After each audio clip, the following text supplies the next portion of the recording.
샬롬 유선생의 구속사 천국열차 유도순 목사님의 신구약 성경 파노라마를 낭독하는 시간입니다. 지금은 잠언 파노라마 19장입니다. 온전히 세워질 여호와의 도. 요절은 21절. 사람의 마음에는 많은 계획이 있어도 오직 여호와의 뜻이 완전히 서리라.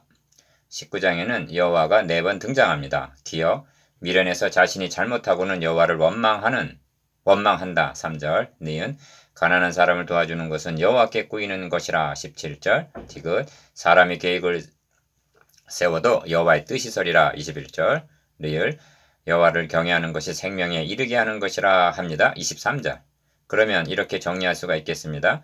여호와의 뜻은 생명에 이르게 하는 것이라. 본장은 이를 염두에 두고 상고해야 할 것입니다. 도표 1. 미련해서 잘못하고는 하나님을 원망한다. 2. 지식 없는 소원은 선치 못하고 발이 급한 사람은 그릇하느니라 합니다. 2절. 기억. 이는 참으로 중요하고도 심각하게 받아야 할 말씀입니다. 왜냐하면 지식 없는 소원만 선치 못한 것이 아니라 지식 없는 예배, 기도, 전도, 헌금, 열심 등 모든 분야가 선치 못한 것이라는 뜻으로 적용이 될 수가 있기 때문입니다. 시편에서는 여호와께서 저희의 요구한 것을 주셨을지라도 그 영혼을 파리하게 하셨도다 하고 시편 106편 말씀하고 있습니다. 그러므로 지식 없는 소원은 선치 못한 것만이 아니라 도리어 해로울 수가 있습니다. 니은 그러면 본문이 말씀하는 지식이란 구체적으로 무엇을 가리키는가? 오늘날은 지식에 대해서 너무나 등한히 하고 덮어놓고 기도 많이 해라, 전도 많이 해라, 헌금 많이 하라 하고 독려합니다. 그러므로 뭐로 가도 서울만 가면 된다는 식으로 성장에 올인을 하고 있습니다. 그러므로 이 점을 좀 더 생각해 보아야만 합니다. 잠언서에는 지식이라는 말이 40번 이상 등장하는데 잠언이 말씀하는 지식이란 여호와를 경외하는 것이 지식의 근본이언을 한 1장 7절 여호와의 경외 즉 하나님을 아는 것입니다.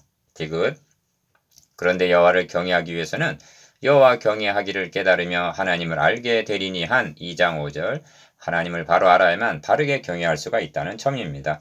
그래서 호세아 선지자는 내 백성이 지식이 없으므로 망하는도다 하면서 그러므로 우리가 여호와를 알자 힘써 여호와를 알자 하고 외쳤던 것입니다.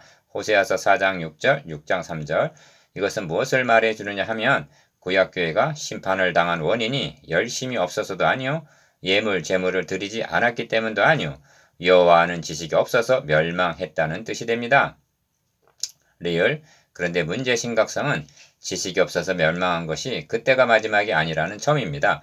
내가 증거하노니 저희가 하나님께 열심히 쓰나 지식을 좇은 것이 아니라 하나님의 의를 모르고 자기 의를 세우려고 힘써 하나님의 의를 복종치 아니하였느니라 하고 로마서 10장 2절 3절 주님 당시에 재현이 되었던 것입니다.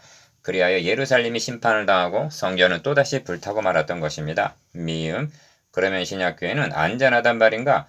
이 심각성을 알았기에 옥중 바울의 첫 기도 제목은 지혜와 계시의 영을 너에게 주사 하나님을 알게 해달라는 것이었습니다. 에베소서 1장 17절 성경은 하나님의 자기 계시입니다. 그러므로 성경에 계시하신 하나님을 모르고 하는 지식 없는 소원, 기도, 열심 등은 동명이인의 하나님을 섬기는 것이 될 수가 있다는 경각심이 있어야 하는 것입니다. 이런 위험은 기독교 2000년서가 증언을 하고 있습니다. 그런 중에 현대교에 이르러서는 그 위험 수위를 넘었다 해도 과언은 아닐 것입니다.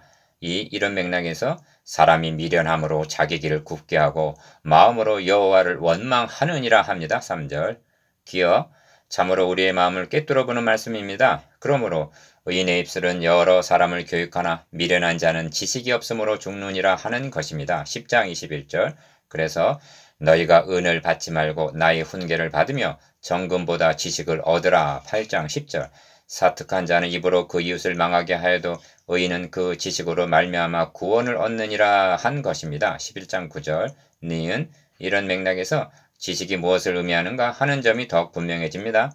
주님은 대제사장적인 기도에서 영생은 곧 유일하신 참 하나님과 그의 보내신 자 예수 그리스도를 아는 것이니이다 하십니다. 요한복음 17장 3절 하나님께서 선하게 여기시는 소원이란 예수 그리스도로 말미암은 소원입니다. 그러므로 발이 급한 사람은 그릇하느니라 하는 2절 하반절의 의미는 아버지 뜻대로 마옵시고 나의 원대로 하옵소서 하고 자기 마음대로 고집하는 것이 될 것입니다.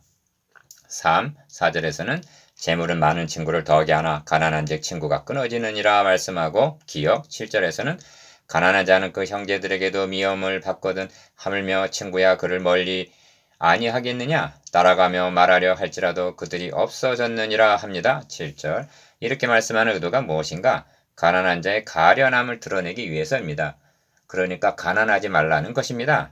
하나님이 가련하게 여기시는 가난은 물질적인 가난이 아니라 독생자까지 아낌없이 주셨건만 이를 모르고 처량한 모습을 하고 있는 영적 빈곤입니다. 4.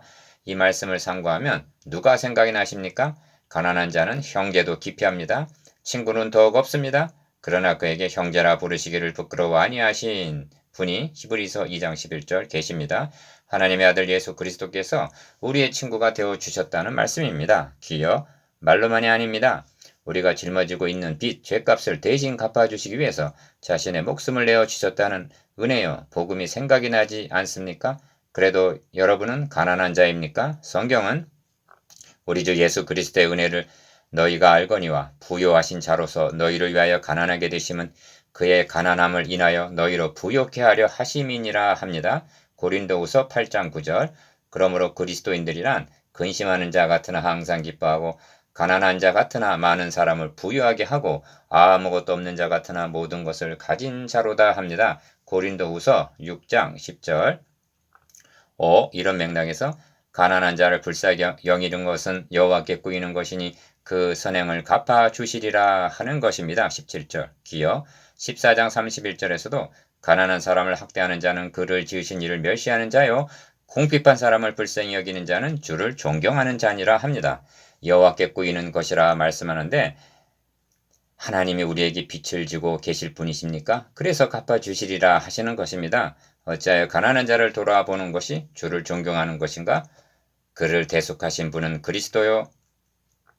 그는 주의 소유이기 때문입니다. 도달하게 되는 결론은 성실히 행하는 가난한 자는 입술이 패려하고 미련한 자보다 나으니라는 말씀이 됩니다. 1절. 여러분, 물질적으로는 가난하다 하더라도 영적으로는 하나님 아는 지식으로 부유하게 되시기를 기원합니다. 도표이 많은 계획을 세워도 여호와의 뜻이 서리라. 1. 도표이에는 본장에 등장하는 세 번의 여호와가 다 들어있습니다. 그러므로 하나님의 주권이 강조되어 있습니다. 사람의 마음에는 많은 계획이 있어도 오직 여호와의 뜻이 완전히 서리라 합니다. 21절. 기여 이는 마치 하나님의 주권을 강조하고 있는 바울 신학을 대하는 느낌이 듭니다. 바울은 하나님의 뜻으로 말미암아 그리스도 예수의 사도된 바울은 하고 에베소서 1장 1절 언제나 하나님의 뜻을 맨 앞에 내세우고 있습니다. 오늘날은 하나님의 주권은 뒷전으로 밀리고 사람의 마음에는 많은 계획이 있어도 한 인간의 수단 방법만이 난무하고 있습니다. 니은 여호와의 뜻이 완전히 서리라 합니다. 이사야 40장 8절에서는 푸른 마르고 꽃은 시드나 우리 하나님의 말씀은 영영이 서리라 하라 하십니다. 선지자는 영영이 서리라 하고 잠언 기자는 그냥 서리라가 아니라 완전히 서리라 하고 말씀을 합니다. 그렇다면 이는 이르렀도다 나는 알파와 오메가요 처음과 나중이라 하고 계시록 21장 6절 선언하실 그 구원 계획이 완성되리라는 비전인 것입니다. 2. 그러므로 여호와를 경외하는 것은 사람으로 생명에 이르게 하는 것이라 경외하는 자는 족하게 지내고 재앙을 만나지 아니하느니라 합니다. 23절 그리스도인들처럼 환난을 많이 당한 사람도 없을 것입니다. 그런데 재앙을 만나지 아니하느니라 한다면 이는 심판을 당하지 않는다는 뜻이 됩니다. 그래서 생명에 이르게 하는 것이라 하는 것입니다. 3. 이런 맥락에서 집과 재물은 조상에게서 상속하거니와 슬기로운 아내는 여호와께로서 말미암느니라 합니다. 14절 하나님께서 한 가지 소원을 말하라 하신다면 슬기로운 아내를 주십시오 할 것입니다. 왜냐하면 아내는 평생의 동역자이기 때문입니다. 그리고 이는 그리스도와 교회의 연합에 대한 예표인 것입니다. 기여 그런데 미련한 아들은 그 아비의 재앙요 다투는 아내는 이어 떨어지는 물방울 인이라 합니다. 13절 그리고 26절에서는 아비를 구박하고 어미를 쫓아내는 자는 부끄러움을 끼치며 능력을 부르는 자식이니라 합니다. 이것이 죄로 말미암는 역기능인 것입니다. 구원이란 이런 것들을 하나님의 본래 목적대로 회복하는 일입니다. 그렇다면 어찌하여 아버지와 남편에 대한 훈계는 없는 것일까요? 자문은 우리의 아버지가 되시고 남편이 되시는 하나님께서 그의 아내와 자녀 되는 우리들에게 하시는 말씀이기 때문으로 여겨집니다. 4. 12절에는 왕의 노함은 사자의 부르짖음 같고 그의 은택은 풀 위의 이슬 같으니라 하고 진노와 은택이 함께 등장합니다. 성경에 말씀하는 궁극적인 왕은 하나님은 예로부터 나의 왕이시라 인간의 구원을 베푸셨나이다 한 시편 74편 12절 하나님 곧 그리스도이십니다. 기억 그리고 은택과 진노는 언제나 함께 나타납니다. 십자가 사건은 최대의 은혜이지만 우리에게 쏟으셔야 할 진노를 자기 아들에게 담당케 한 사건임을 잊지 말아야만 합니다. 그러므로 복음 전도자는 은혜와 진노를 함께 전해 주어야만 합니다. 어찌하여 복음이 필요한가? 하나님의 진노가 나타나기 때문입니다. 이 은총을 입은 사람은 노하기를 더디하는 것이 사람의 슬기요 허물을 용서하는 것이 자기의 영광이니라 한 11절에 삶을 살아야 마땅하다 할 것입니다. 도표 3. 영혼을 잠들게 하는 게으름 1. 잠언서에는 게으름에 대한 경계가 많이 등장합니다. 20번 이상 등장합니다. 육적으로 게으른 것도 병폐이지만 영적인 게으름은 하나님의 나라 건설에 합당하지 못한 치명적인 병인 것입니다.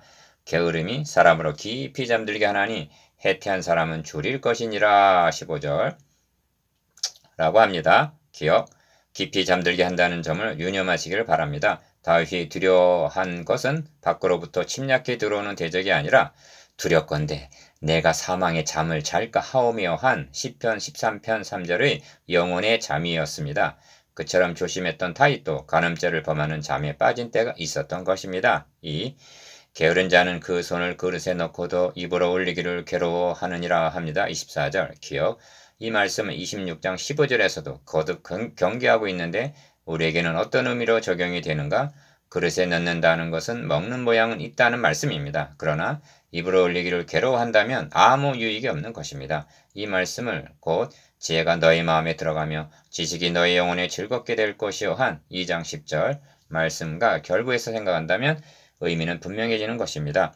지혜는 먹어서 마음에 들어가야 영혼이 즐거워질 수가 있다는 것이 됩니다. 그러므로 계명을 지키는 자는 자기의 영혼을 지키거니와 그 행실을 삼가지 아니하는 자는 죽으리라 하는 것입니다. 16절 3. 그래서 너가 너의 아들에게 소망이 있은즉 그를 징계하고 죽일 마음은 두지 말지니라 한 18절 경계가 있어야 하고 노하기를 맹렬히 하는 자는 벌을 받을 것이라 한 19절 상반절 책벌이 필요하다는 것입니다.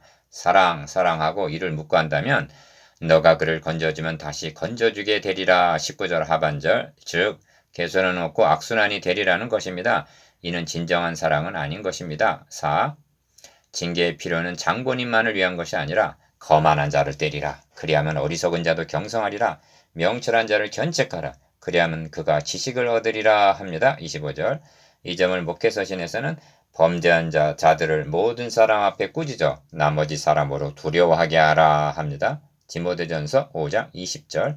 본 문단의 결론으로는 너는 권고를 들으며 훈계를 받으라. 그리하면 너가 필경은 지혜롭게 되리라 한 20절 말씀이 적격입니다.